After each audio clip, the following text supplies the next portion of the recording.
Yo, what's the deal? It's your boy Hendo. We back.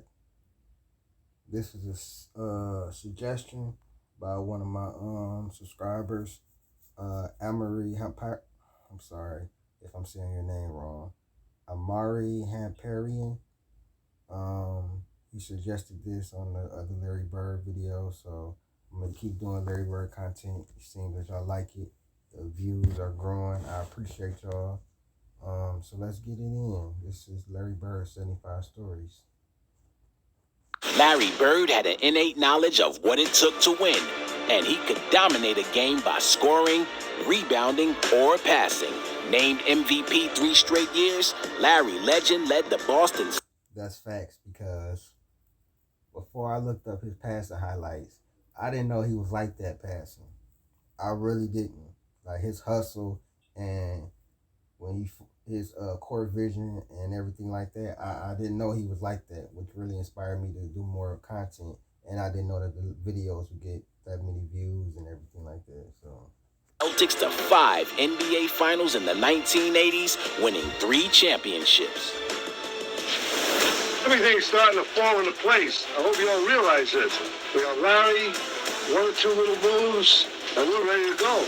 Bird, beautiful pass to Ford. Celtics have got 3 seconds. 2. Bird, a runner. It's good! For a rookie, you look like you love playing this game of pro basketball. Well, it's a lot of fun because you're playing with the best guys in the world, so you got to go out every night and show what you got. I don't know if I could ever tell you a memory. I'll just tell you that Larry. And then his trash talking stories, like the one story was like, which one of y'all finished in second? And then I think another one when he was telling them like, look, what I'm gonna do is I'm gonna go right over there, I'm gonna shoot it from the side, it's gonna go in and we out of here. And then he used to go and do it like. Was a phenomenal basketball player. The guy had unbelievable physical and mental toughness, which set him apart. I mean, that guy. Listen, that's one of the coldest plays I've seen.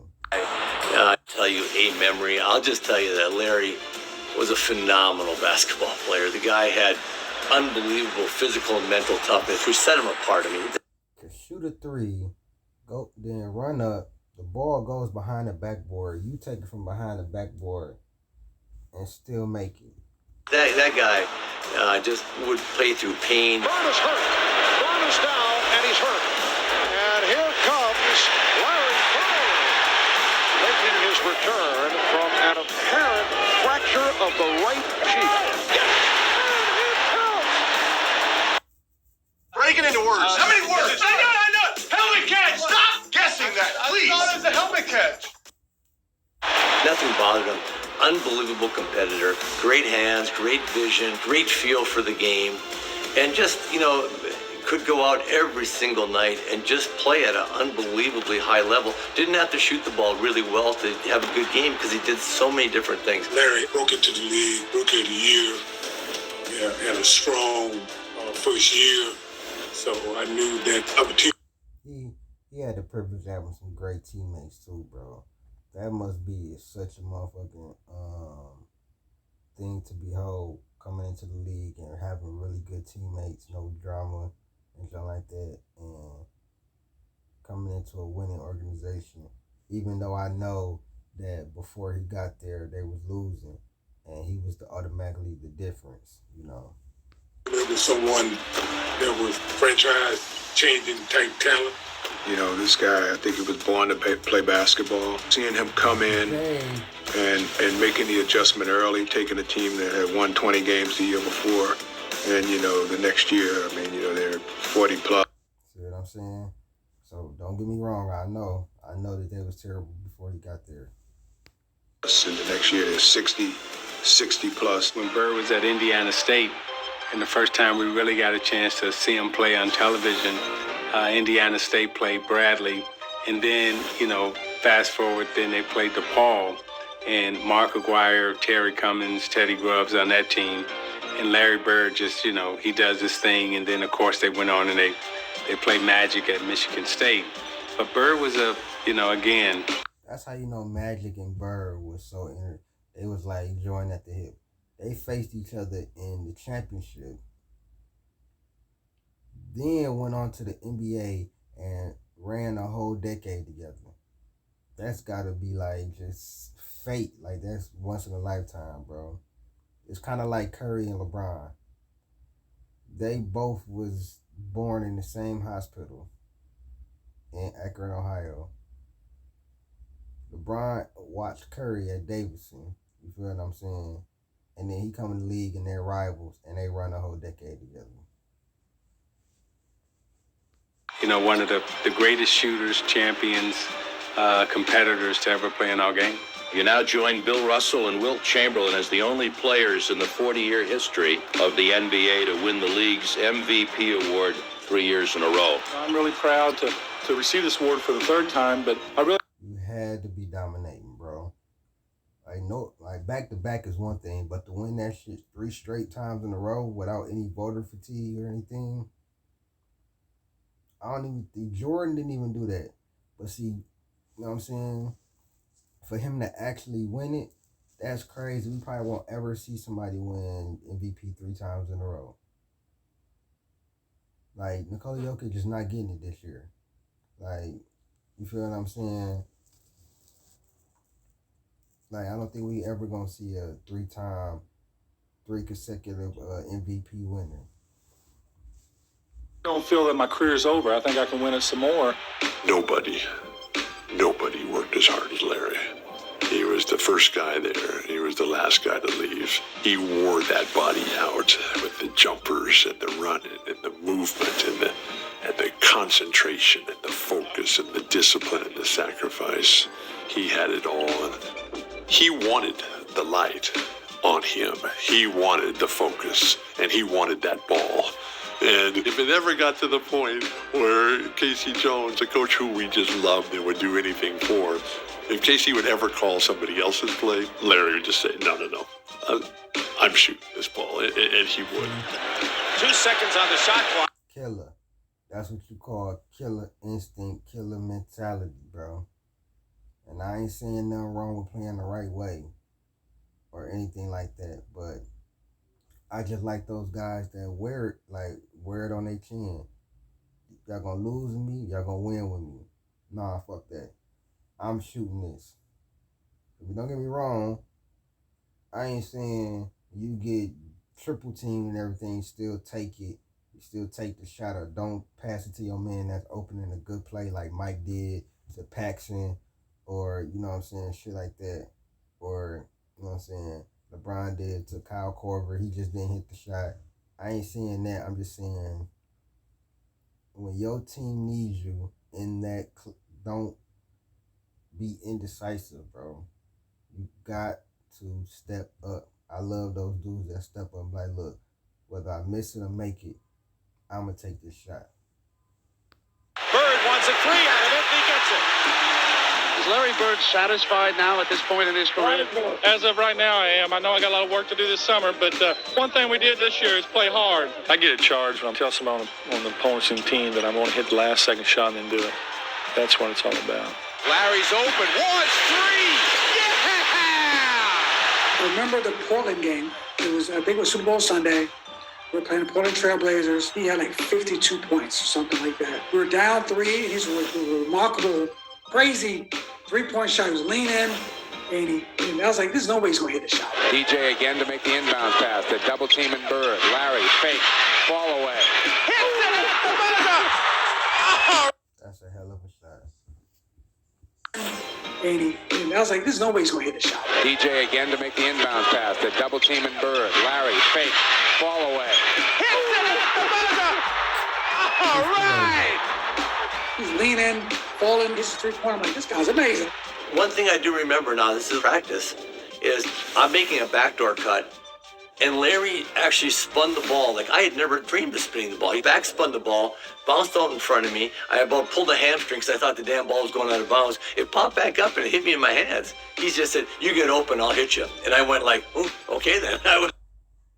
And that's what I didn't know about Larry Bird.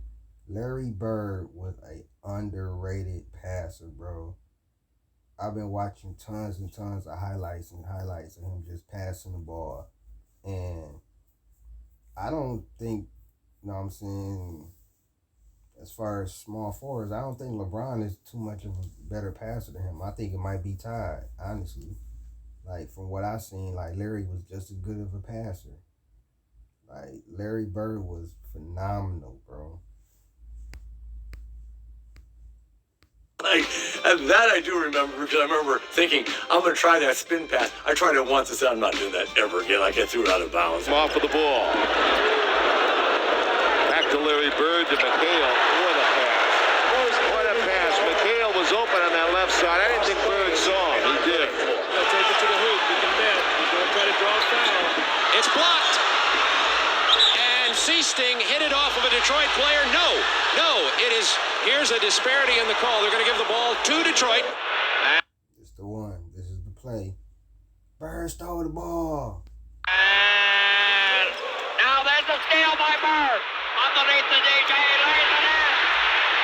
Right up 1 second left. No flip? No. That's what you call being clutch on defense. And Cap?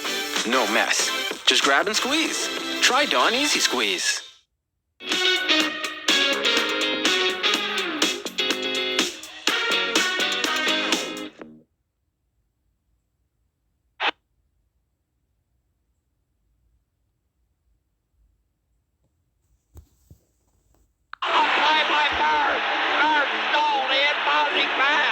I think we were playing in Hartford, and we up one, and we come out of the huddle, and Bird looks at me, and Kent Benson is guarding Bird, and Bird looks at me and he goes, he's got no shot, and he says it right to Benson as he was standing there, right, and sure enough, he gets it in on the left side of the court, takes it down to the baseline.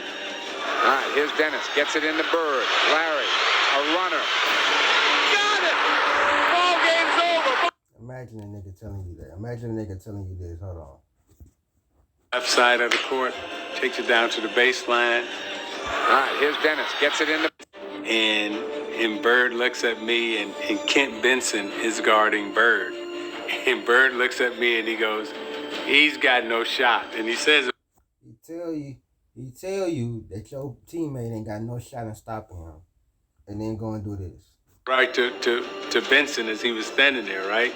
And sure enough, he gets it in on the left side of the court, takes it down to the baseline. All right, here's Dennis. Gets it into Bird. Larry, a runner. Got it! Ball game's over. Boston wins. Knocked it down. They win by one. He walks off. He goes, I told you, you can't put him on me.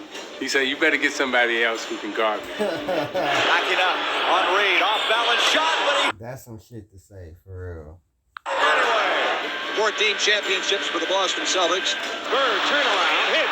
The celebration continues. We have a very jubilant Boston Celtic team. I was a Celtic fan growing up. I'm thinking I'm going to be a Celtic, you know. And then, you know, they pick Len Bias, and I got to go and play against Larry and those guys. It's something I've watched my whole life. I turn around and Larry goes, what's up, Sal? What's up, man?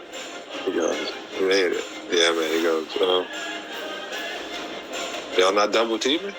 I said, nah, just me on you. He goes, for real? I go, yeah. Yo, mouse in the house. And he runs down to the post and posts me up. Barbecue chicken. That's all that meant. Barbecue chicken. And boom, boom, score. He said, it's going to be a long night, Sal. And Larry with a long jump shot. Isaiah Thomas, let's talk about... Ate his ass up. I'm pretty sure he's seen, y'all finna have John Sally guarding me?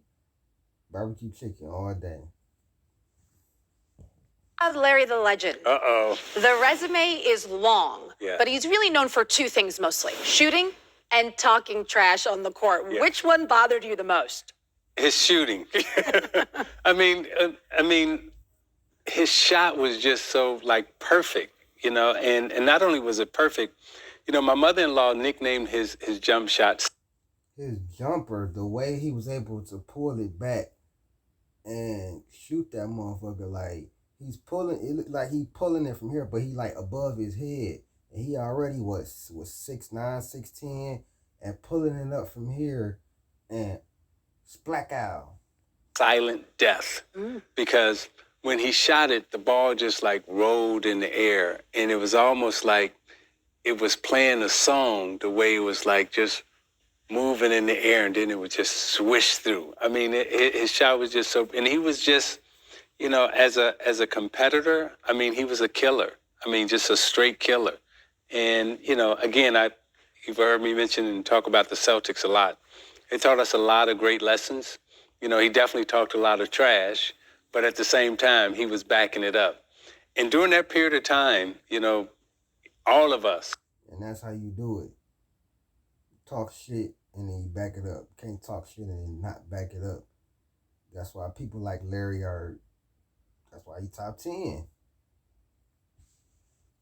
All of us in the summer, I don't know if there was an NBA player who didn't try to shoot or imitate Larry Bird's shot in some way, shape, or form because it was so pretty and it was just so, he was great. He and your BFF, Magic Johnson, will eternally be linked. What do you remember? Yeah, it was BFF all right until they started going at each other in the finals and everything. Then it wasn't BFF no more. Most about those battles? I was at all of their finals games, you know, watching, taking notes, and you know the thing that really stands out is not how great of basketball players they were, but how smart they were out on the floor. I mean, they very rarely. Both of them. Magic, we did Magic highlights. Please go check that out. Give my boy Magic some love. Y'all give the Larry Bird video some love. Give my boy Magic some love, man. But Magic and Larry, bro, their court awareness is like some of the best I've ever seen, ever. Basketball IQ, I think Larry Bird might be one of the smartest basketball players I've seen. You can see that by the way he just plays and the way he passes the ball, the way he knows where his teammates is at. You know what I'm saying? When to shoot, when not to shoot, and everything. Like, it's something crazy. You made a mistake, and every time you made a mistake, they made you pay for it as their opponent. I mean, it was really just watching, like, you know, two great chess masters, like, you know, play the game. You know, while everyone else was looking at what was going on physically, the mental aspect in terms of me being a point guard, seeing how they was reading different defenses, zone, traps, whatever, and they was always making the correct play. So that's what stood out to me about watching them. You know, their physicality was great, but the mental intensity was off the charts. Ladies and gentlemen. Yeah, man. Larry Bird, Larry Legend. Larry Bird.